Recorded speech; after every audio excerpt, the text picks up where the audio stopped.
ରାହାନେଙ୍କ ବିସ୍ଫୋରକ ପାରି ଦେଖି ହଡ଼ର ଗଣାରେ ଏବେ ବିସିସିଆଇ କାହାକୁ ରଖି କାହାକୁ ଖେଳାଇବ ଚିନ୍ତାରେ ପଡ଼ିଗଲେଣି ଟିମ୍ ମ୍ୟାନେଜମେଣ୍ଟ।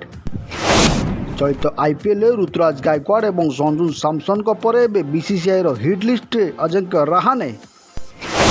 ଆସନ୍ତା ଦିନିକିଆ ବିଶ୍ୱକପ୍ ପାଇଁ ଟିମ୍ ଇଣ୍ଡିଆର ବଦଳିଯିବ କି ପୁରା ପ୍ଲେଇଂ 11?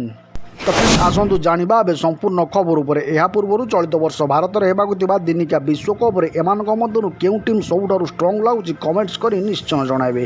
ତ କଥା ଅଛି ଲଙ୍କା ଯେତେ ଶୁଖିଲେ ସେତେ ରାଗ, କିନ୍ତୁ ସେ ରାଗଟା ବର୍ତ୍ତମାନ ଏତେ ମାତ୍ରାରେ ବଢ଼ିଯାଇଛି ଯେ ଯାହାକୁ ଚୋବେଇକି ଖାଇବା ତ ଦୂରର କଥା, ଜିଭ ମାରିଲେ କାନମୁଣ୍ଡା ତାତି ଯାଉଛି। କେଉଁଠି ଥିଲା ସେ ଲଙ୍କା ଯାହାକୁ ଦେଖିଲେ ବଡ଼ ବଡ଼ ଲଙ୍କାଖିଆ ଏକ୍ସପର୍ଟ ଏଠି ଫେଲ୍ ମାରିଯାଉଛନ୍ତି।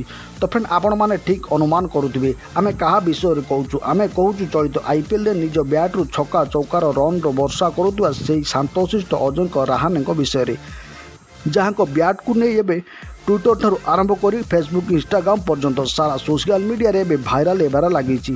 ଏମିତିକି ଚଳିତ ଆଇପିଏଲ୍ରେ ଯୁବ ବ୍ୟାଟ୍ସମ୍ୟାନଙ୍କୁ ପଛରେ ପକାଇ ଏବେ ହଇଚଇ ସୃଷ୍ଟି କରୁଛନ୍ତି 33 ବର୍ଷୀୟ ରାହାନେ। ସତେ ଯେମିତି ଲାଗୁଛି ଅନେକ ଦିନ ଛକା ଚୌକାର ଭୋକ ତାଙ୍କୁ ଘାରି ଯାଇଛି।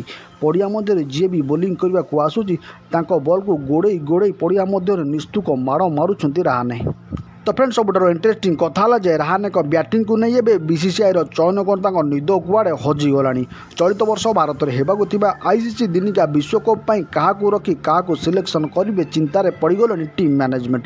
ଏହାରି ଭିତରେ ରାହାନେଙ୍କ ଦମଦାର ପ୍ରଦର୍ଶନକୁ ଦେଖି ଟିମ୍ ଇଣ୍ଡିଆର ପୂର୍ବତନ ମହାନ ଖେଳାଳି ତଥା ସୁନୀଲ ଗାଭାସ୍କର ଏବଂ ହରଭଜନ ସିଂ ତାରିଫ କରିଥିବା ବେଳେ ସେପଟେ କିନ୍ତୁ ଶାନ୍ତଶିଷ୍ଟ ରାହାନେ ଆସନ୍ତା ଦିନିକିଆ ବିଶ୍ୱକପ୍ ପାଇଁ ଇଶାନ କିଶନ ଏବଂ କେଏଲ୍ ରାହୁଲ ସମେତ ସଞ୍ଜୁ ସାମସନ୍ଙ୍କୁ ମଧ୍ୟ ପଛରେ ପକାଇ ବିସିସିଆଇର ହିଟ୍ ଲିଷ୍ଟରେ ରହିଥିବା ଖବର ଏବେ ଚର୍ଚ୍ଚାର ବିଷୟ ପାଲଟିଛି।